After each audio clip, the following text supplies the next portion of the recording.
And God now go bless you. Now please help us to press on the like, help us to share. As we listen to Oga Chris. Oga Chris, it's good to have you on the show. Please talk to us, sir. Good evening to you. Domo, sir. Good evening and happy weekends to you and Thank your sir. wonderful family. And happy weekend to everybody listening to us from all over the world, wherever you might be. Thank you for making a date with us today. And really appreciate everything you guys are doing. All of you that are calling in, people that are just there listening and not doing anything. We appreciate all of you. We can see your views. Please continue to use the like and the share button and be subscribed to this station. Because as you do that, you are promoting what you enjoy every day. You are promoting the opportunity of building a nation that will become beneficial to everybody. That nation that we all dream of, that's what you are actually doing. And people in the comment section, it's a beautiful Friday from here. And I hope you all are having the best of the weekend. Mommy Diaspora, it's good to be with you again. It's always very exciting to come and share this space with you every evening. Thank you for everything you do. And people on the panel with me, yeah, the evergreen Madam Reader, that was very strong. Yeah, thank you for that wonderful presentation. Give us our mandate. Thank you for your warning because it said to be forewarned is to be forearmed. And our Dream Nation, thank you for all your services, what you are doing for this station. And I can see some other people on the panel. I can see Fubara, I can see Wike, I can see His Excellency Peter V, obviously, and I can see Rabiu Musa Kwankwaso. But that's just by the wayside because, at times, I don't know. From the beginning of the broadcast, Nigeria was said something that I always repeat here every time. He said, when we come here every day, it's very, very repetitive. It's always the same issue that we come here to talk about, the same day, every day. And that is rightly so because nothing is changing, nothing is moving forward. We have the same set of ruiners that parade themselves as leaders. That is why the issues are repetitive. And that is why we all must continue to do what we have to do in order to take this nation from where we are to where it ought to be. And talking about taking the nation from where it is to where it ought to be, it's a very good development that people like Emeka is coming to the scene. Yeah, because from the little I know of him, I'm very sure to a large extent he's empathic because the hallmark of any good leadership is that empathy. As long as you have that empathy, I'm sure you'll be able to lead well. But for whatever it is, his character, his personality must also be further interrogated because I know him from a distance. And this is not a campaign for him yet, but for me, I'm very excited. I met him once in Benin. There was a movie, he came, one of his movies, I think it was 7 to, what's the title of that movie? 7 to 12, no, 12 to 2, something like that. He was a prisoner. That movie was held at the Oba Kenzwa Cultural Complex. I think it was around the year 2000. I had a little discussion, but he comes to me as a very easygoing guy. I know he has had some personal challenges of, I'm very sure everybody knows, but that's not the issue. But the good thing is that we begin to see people filling the positions in NDC instead of waiting for people that used Peter Obi's name before and have now lost out from wherever secret political or satanic party they went before, and they are trying to come back again to come and do what? And Black Panthers give us our mandate has warned. We also warned yesterday that the space, this court judgment, is not something we should celebrate. The space has been thrown open.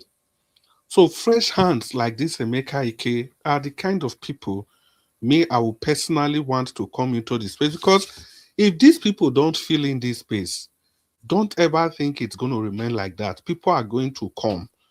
People with not even questionable character, people that their characters have been dissected, their show in public office is in everywhere for everybody to see. Those guys are going to come.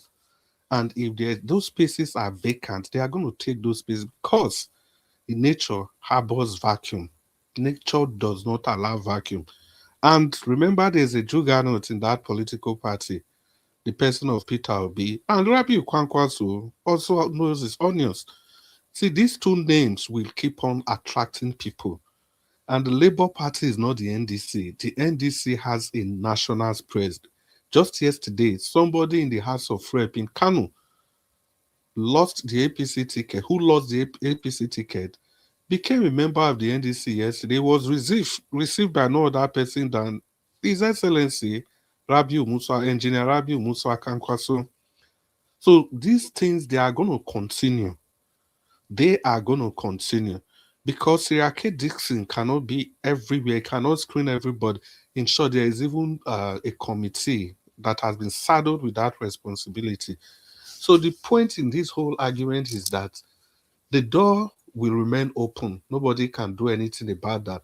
But the quality of people that come in will be the national question, will be the political question, will be the local question. So that is why I'm very excited for this guy. Unlike Desmond Idiot, I'm very happy. They said the internet never forgets, and Nigeria Watch actually demonstrated that today by bringing us videos 2 years back, 3 years back. Put everything together, we are looking at 5 years.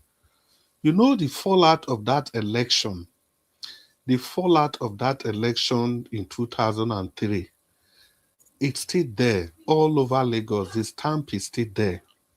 We saw how the legislature, that assembly house where this Desmond Elliott, where he sits every day, how they made laws to systematically exclude the Igbos from everything in Lagos.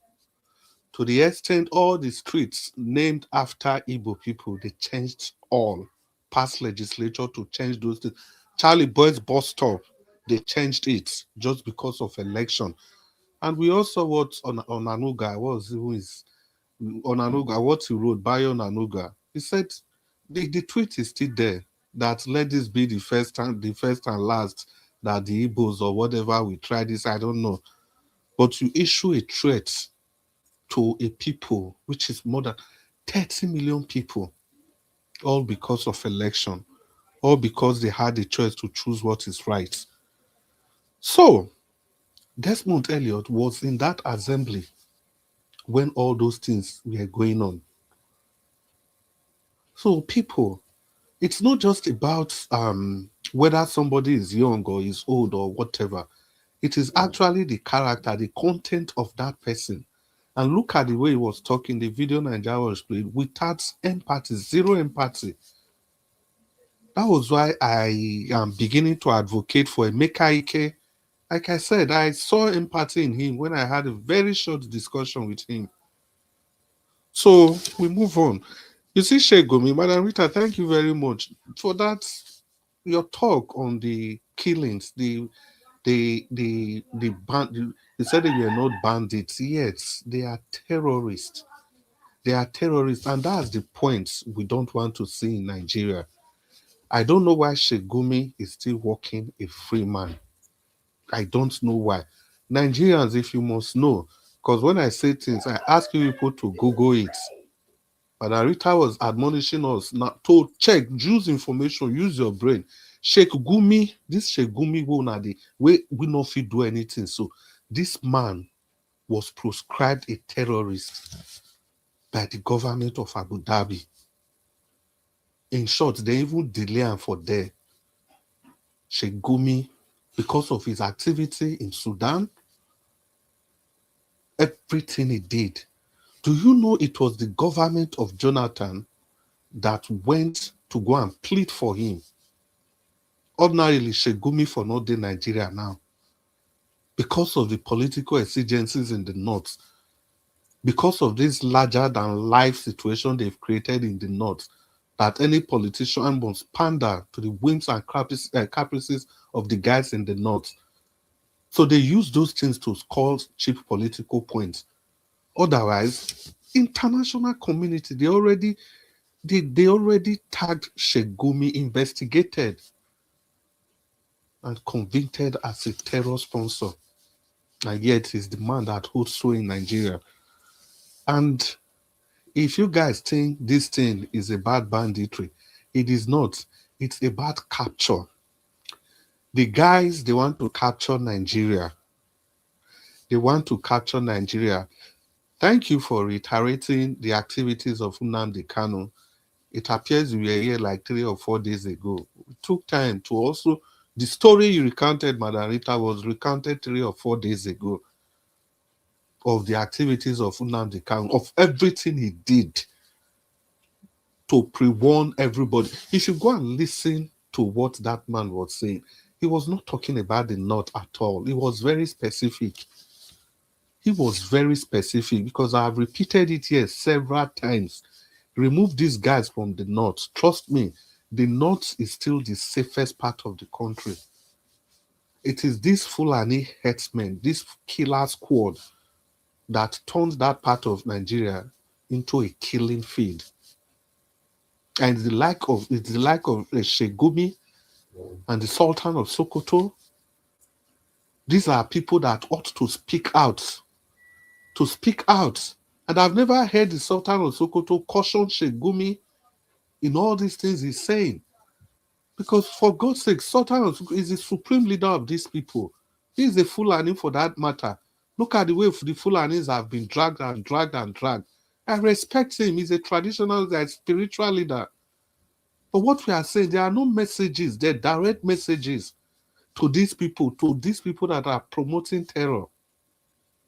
You just keep quiet and allow all this to be going on right under their nose. No plan to educate the people in the street. They are not concerned. The only thing they are concerned about is about power, power, power, and power. They could have do and they go small. Well, people, listen to Nnamdi Kanu again. He said it all. And I must repeat here again, like Madam Rita talk, if una ear the pain una go cover them. If I talk finish, una go open them again. Before Nnamdi Kanu started fighting for the Southeast, he started with fighting terrorism. He talk. Nobody here. That was when he said, okay, if that is what you people want, have your country. As for me, I have to fight for my people. That is it. So we come to the INEC case. Although I don't talk about this INEC, Arena, INEC, or whatever they call themselves, I don't really care. See, guys, caution has to be exercised in these new judgments. Caution really has to be exercised. Allegedly now, there is only one newspaper. I've seen that information in one newspaper. I think it's the Independent Post. I'm looking for it in other newspaper. I've not seen that people of that youth party, they are already saying that they were not the one that they did. The people that took INEC to court, they were not responsible. It was just the faction of that party that went to court without the ratification of the general ESCO of the party. They just started that. See, the drama is not going to end. Give us a mandate, ask all of us very simple questions. See, all of a sudden, where did this party come out from? This youth party, all of a sudden, at them now. The nephew, Gambo, or whatever I call his name in ADC, that one don't die down. 30-something years old that can hire the services of more than 20 senior advocates of Nigeria. The National Youth Party again. We don't know what these people are just cooking. It was a very good thing that His Excellency and his team, they outsmarted them during that primary. While they were all focusing on the NDC, Sarah K. Dixon and co, they were fine-tuning, and Chief Ume, they were fine-tuning a different political party altogether. And the good thing with that party, why it's so embarrassing to them, is that when INEC ought to have gone to court to kind of appeal the judgment, the time is already passed. So you cannot do anything to the NDC again. So that is why they are looking for alternative means. How come they just took them to court? How many days? And the judgment is out already. So it is good on one side, the space has been thrown open. Another side, it is still somehow. So in all this, caution must be exercised. Caution must be exercised. And that brings me back to the question again, because what I'm saying caution must be exercised is that the throwing open of the doors again is definitely going to attract all manner of people. So that takes me back again to Emeka Ike. We need more people like this. We just need more people to come out to occupy these spaces. People we can interrogate, people that have names. At least they have built some names. People we can point to. People that are not just going to be dead to be raised by Godfather. People that will not be subservient to any person. Because this guy, he's outspoken. Some of the things I know about him. So we just need people like that from all walks of life. For me, it's a welcome development, whatever it is. These are still better. These options that we are having, they will always be better than people that use Peter Obi's name to gain glory. And before the celebration stopped, they've removed the garment and went back to their satanic fathers. And remember, in Gombe State, there's a certain Issa Pantami who was your minister of digital economy or whatever. He was in charge of all your NIN number. Terrorist sympathizer. They refused to screen this man at the National Assembly, but the screening was overridden by Buhari. I'll just round up with this. The only excuse they gave was that he was young then, 37 years old, supporting Boko Haram. They made him the minister that was in charge of all your data. And now the point is that that guy lost the governorship seat in Gombe State. Don't be surprised. It will end up in NDC. Sriake Dixon, all of you are going to open our eye, like give us our mandate talk. Thank you very much.